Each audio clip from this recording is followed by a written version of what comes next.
Hello students, তোমালোকে হয়তো ইতিমধ্যে গম পাইছা যে HSLC 2023 ত আমাৰ নোটিছ মতে যে 50% MCQ টাইপ কুৱেশ্যন অহাৰ কথা আছে। তো সেই কথাৰ প্ৰতি লক্ষ্য ৰাখি আজি আমি আলোচনা কৰিব গৈ আছোঁ নেলছন মেণ্ডেলাৰ 25টা MCQ টাইপ কুৱেশ্যন আৰু এই কুৱেশ্যনসমূহ জানিলে তোমালোকৰ নিশ্চিতভাৱে ভাল হ'ব আৰু যদিও MCQ টাইপ কুৱেশ্যন নাহে তোমালোকৰ এক নম্বৰীয়া কুৱেশ্যন যোনখিনি আছে ইয়াৰ পৰা তোমালোকৰ বহুতখিনি ক্লিয়াৰ হ'ব পাৰিবা। তেন্তে হা ভিডিওটো ষ্টাৰ্ট কৰোঁ। এতিয়া আমি যদি ফাৰ্ষ্ট কুৱেশ্যনটো চাওঁ, ফাৰ্ষ্ট কুৱেশ্যনটো আছে what change brought international leaders to South Africa, যে কিহৰ পৰিৱৰ্তনে ইণ্টাৰনেশ্যনেল লিডাৰসকলক ছাউথ আফ্ৰিকালৈ লৈ আনিছিল। এতিয়া ফাৰ্ষ্ট অপশ্যনটো আছে এণ্ড অফ এপাৰ্থেইড, যে এপাৰ্থেইড যোনটো ছিষ্টেম আছে তাৰ শেষ হৈছিল। Humanity, peace, trade, negotiations. তো আমি জানো যে ইণ্টাৰনেশ্যনেল লিডাৰ্ছসকল আহিছিল আমাৰ ছাউথ আফ্ৰিকাত কিহৰ কাৰণে, যে সেই সময়ত এপাৰ্থেইড ছিষ্টেমটো তাৰ পৰা মানে যেতিয়া নেলছন মেণ্ডেলা নতুন প্ৰেছিডেণ্ট হিচাপে ছাউথ আফ্ৰিকাৰ শপত গ্ৰহণ কৰিছিল তেতিয়াৰ পৰা কি হৈছিলে, এপাৰ্থেইড ছিষ্টেমটো ছাউথ আফ্ৰিকাৰ পৰা গুচি গৈছিল আৰু তাৰ বাবে ইণ্টাৰনেশ্যনেল লিডাৰসকল ছাউথ আফ্ৰিকাৰ আহিছিলে। গতিকে ফাৰ্ষ্ট অপশ্যনটো ইয়াৰ কাৰেক্ট হ'ব। এতিয়া আমাৰ 2 নম্বৰ কুৱেশ্যনটো আছে what was a celebration of South Africa's first government, যে চেলিব্ৰেশ্যনটো কিহৰ কাৰণে আছিলে, ছাউথ আফ্ৰিকাৰ ফাৰ্ষ্ট কি গভৰ্ণমেণ্ট হৈছিল সেই সময়ত। ইয়াত কি কৈছে অট'ক্ৰেটিক racial, Democratic non racial, Democratic racial, মনাৰ্চ non racial. তো আমি জানো যে সেই সময়ত কি হৈছিল ডেম'ক্ৰেটিক আৰু নন ৰেচিয়েল গভৰ্ণমেণ্ট তাত মানে ইলেক্টেড হৈছিল ছাউথ আফ্ৰিকাত। গতিকে ইয়াৰ কি হ'ব, বি আনচাৰটো কাৰেক্ট হ'ব। এতিয়া নেক্সট 3 নম্বৰ আছে হাউ মেনি ডিপুটি প্ৰেচিডেণ্টছ ৱেৰ ইলেক্টেড, যে সেই সময়ত কেইজন ডিপুটি প্ৰেচিডেণ্টক ইলেক্ট কৰা হৈছিলে, 2, 3, 1 নন। তো আমি জানো এইটো খুব ইজি হয়। তো আৰু কি হ'ব, আমাৰ 2জন ডিপুটি প্ৰেচিডেণ্ট সেই সময়ত ইলেক্ট কৰা হৈছিল। গতিকে আমাৰ কাৰেক্ট এনচাৰটো হ'ব এ। এতিয়া 4 নম্বৰ কুৱেশ্যনটো আছে হোৱাই ডিড আদাৰ countries broke of diplomatic relations with south Africa, যে কিহৰ কাৰণে নেলছন মেণ্ডেলা যেতিয়া প্ৰেছিডেণ্ট হৈছিল তাৰ আগতে কিহৰ কাৰণে বেলেগ বেলেগ কাণ্ট্ৰিয়ে ছাউথ আফ্ৰিকাৰ পৰা নিজৰ ডিপ্ল'মেটিক ৰিলেশ্যনখিনি বাদ দিছিলে, তেওঁলোকে ডিপ্ল'মেটিক ৰিলেশ্যন ৰখা নাছিল ছাউথ আফ্ৰিকাৰ। তো অপশ্যন ইয়াত দিছে কি কি, ফাৰ্ষ্ট অপশ্যন দিছে white rules, other countries are racial, it is poor country, apartheid policy. তো বেলেগ কাণ্ট্ৰিয়ে কি কৰিছিল, ছাউথ আফ্ৰিকাৰ লগত সম্পৰ্ক ভাল ৰখা নাছিল কাৰণ সেই সময়ত নেলছন মেণ্ডেলা প্ৰেছিডেণ্ট হোৱাৰ আগতে তাত এপাৰ্থেইড পলিচি চলিছিল। গতিকে বেলেগ কাণ্ট্ৰিসমূহে তেওঁলোকৰ ছাউথ আফ্ৰিকাৰ লগত সম্পৰ্ক ৰখা নাছিল। গতিকে ইয়াৰ ডি অপশ্যনটো কাৰেক্ট হ'ব। এতিয়া নেক্সট আছে 5 number when was the inauguration day, inauguration সম্বৰ্ধনা অনুষ্ঠানটো কিমান তাৰিখে কৰা হৈছিলে, 10th মে, 10th মাৰ্চ, 20 মে, 20 মাৰ্চ। তো আমি এইটো খুবেই ইজি হয়। তো কাৰেক্ট এনচাৰ কি হ'ব, এ 10th মে। নেক্সট আছে 6 number we thank all of our distinguished international guests for having come to take possession with the people of our country of what is after all common victory of. তো কৈছে যে আমি ধন্যবাদ জনাইছোঁ যিসকল international leader ইয়াত আহিছে, তো কাৰণ এইটো কিহৰ ভিক্টৰী আছিলে, justice, peace, human dignity. Last option আছে অল অফ দি এবভ। তো আমি জানো যে ছাউথ আফ্ৰিকাত যোনটো মানে ভিক্টৰী আছিলে সেই সময়ত সেইটো কিহৰ আছিলে, justice, peace and human dignity, তিনিওটাৰ আছিলে। গতিকে কাৰেক্ট অপশ্যনটো আমাৰ ডি হ'ব, all of the above.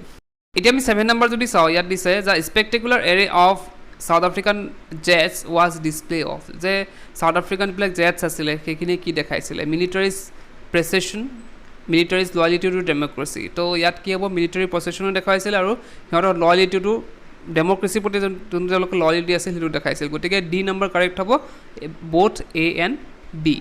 8 number সুধিছে আমাৰ we have achieved our political emancipation. তো ইমানচিপেশ্যনৰ মিনিংটো কিয়াত দিছে, তো এ নম্বৰ দিছে freedom from restriction, enslavement, slavery. তো ইয়াত কাৰেক্ট এনচাৰটো কি হ'ব, ফ্ৰীডম ফ্ৰম ৰেষ্ট্ৰিকশ্যন। তো ৰেষ্ট্ৰিকশ্যনৰ পৰা মুক্তি সেইটো বুজাইছে।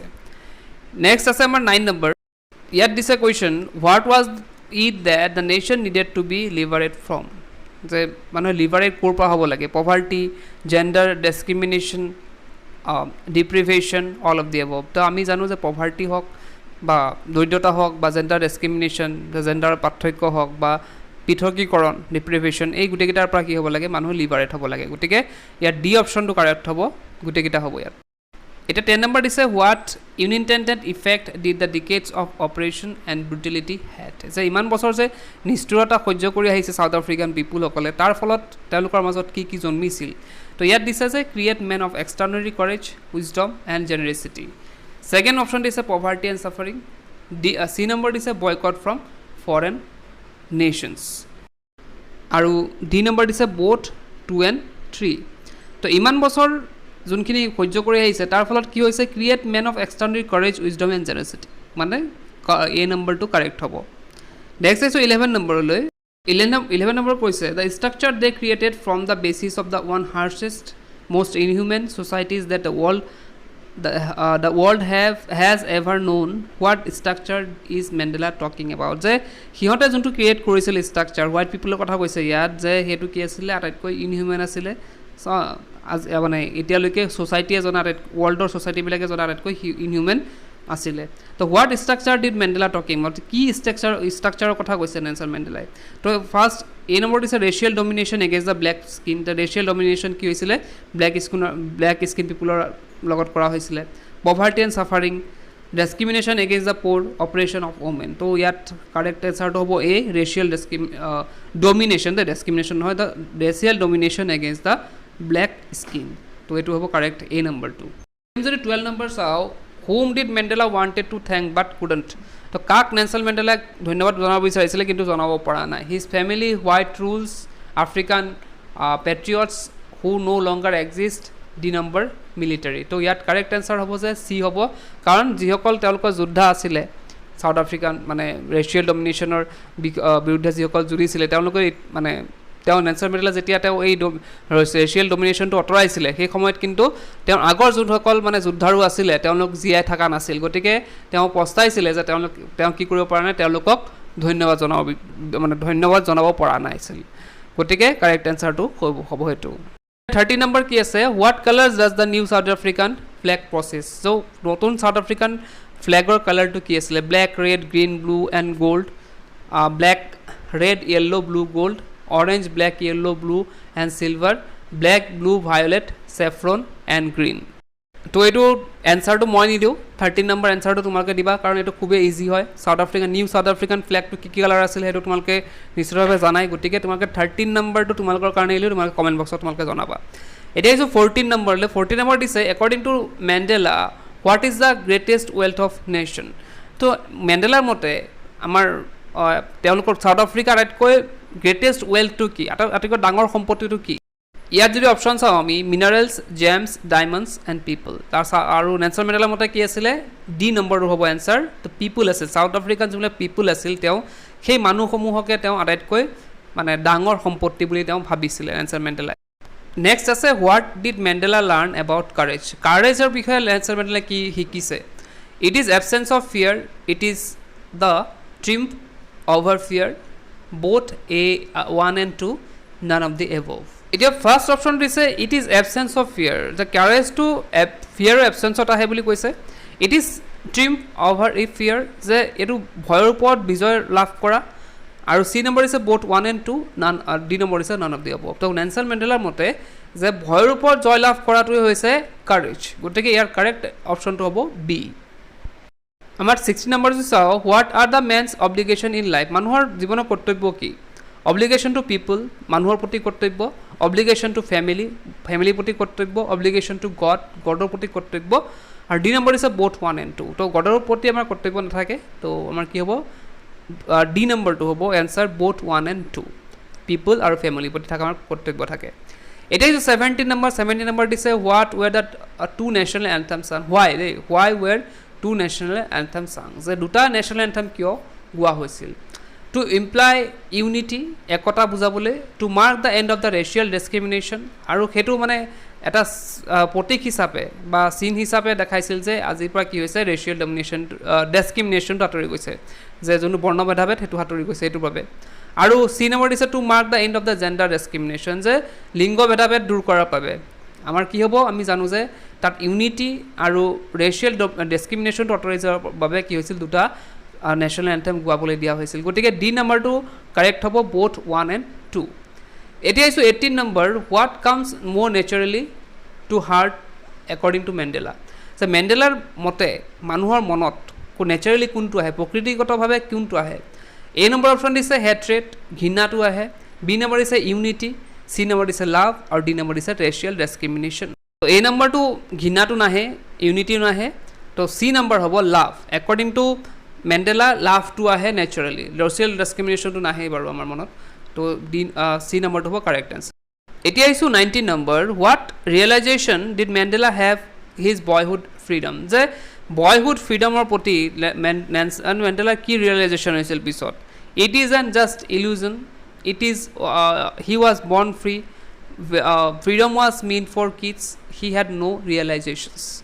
তো পিছত গৈ নেলছন মেণ্ডেলাই অনুভৱ কৰিছিল যে সেইটো এটা ইলিউজন আছিলে, সেইটো এটা ভ্ৰম আছিলে। গতিকে ইয়াৰ কাৰেক্ট এনচাৰটো হ'ব A, it is an illusion.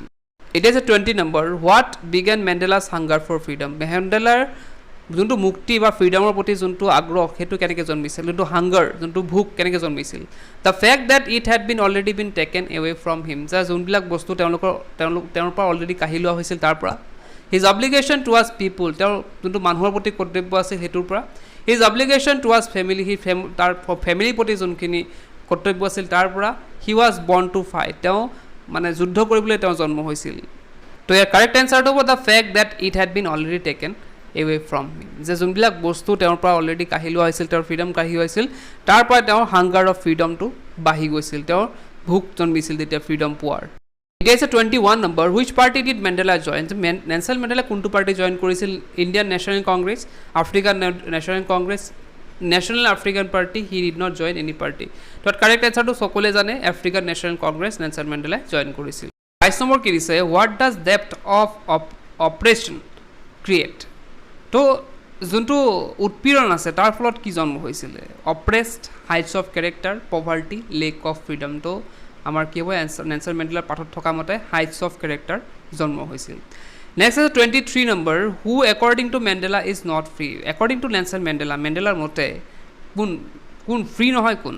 তো oppressor, oppressed, both 1 and 2, none of the above.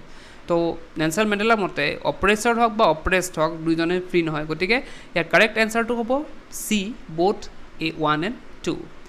Next আছে 24 number, how did Mandela hunger for freedom change his life, যে নেলছন মেণ্ডেলাৰ যোনটো ভোক আছিলে, মুক্তি লাভ কৰা যোনটো ভোক আছিলে সেইটোৱে কি জন্ম দিছিল, যে মানে কেনেদৰে তেওঁৰ লাইফটো চেঞ্জ কৰিছিল। তো এই নম্বৰটো আছে turn from frighten to bold, turn from law abiding attorney to a criminal, turn a life loving man to live like a monk, all of the above. ইয়াৰ কাৰেক্ট এনচাৰ ডি হ'ব। গোটেইকেইটাই কৈছে যে তেওঁ ভয়াতুৰৰ পৰা বল্ড হৈ গৈছিলে, ল এভাইডিঙৰ পৰা তেওঁ কি হৈছিল, এজন ক্ৰিমিনেল হৈ গৈছিলে, আৰু লাইফ লাইফিঙৰ পৰা তেওঁ এজন সাধু বা মংকৰ দৰে তেওঁ জীৱন নিৰ্বাহ কৰিব আৰম্ভ কৰিছিল। তো অল অফ দি এবভ হ'ব এনচাৰ। এতিয়া আছে 25 number, last, a man who takes a another man's freedom is, যে যোনজন মানুহে বেলেগৰ ফ্ৰীডম কাঢ়ি লয় তো তেওঁলোক কি বুলি কৈছে। White, a prisoner of hatred, C number criminal, D number কি কৈছে ৰুড। তো নেলছন মেণ্ডেলাৰ মতে যিয়ে বেলেগৰ ফ্ৰীডম কাঢ়ি লয় তেওঁ হৈছে প্ৰিজনাৰ অফ হেট্ৰেড। তো আমাৰ কাৰেক্ট এনচাৰ কি হ'ব, বি হ'ব। তো এইখিনি আছিলে 25টা নেলছন মেণ্ডেলাৰ চেপ্টাৰৰ 25টা MCQ টাইপ কুৱেশ্যন। আশা কৰিছোঁ তোমালোকে নিশ্চিতভাৱে তোমালোকৰ এই MCQ টাইপ কুৱেশ্যনসমূহে তোমালোকক সহায় কৰিব আগন্তুক যি পৰীক্ষা আহি আছে। তো চাই ল'বা তোমালোকৰ 25টা কুৱেশ্যন, তোমাৰ ভালদৰে মনোযোগী চাই ল'বা, তোমালোকৰ 1 মাৰ্কছৰ কুৱেশ্যন এনচাৰটো এইখিনি সহায় কৰিব। তেন্তে কেনে পালা ভিডিঅ'টো কমেণ্ট বক্সত জনাবা। আজিৰ ভিডিঅ'টো শেষ কৰিলোঁ। কিপ ৱাচিং, ইউ কেন লাৰ্ণ।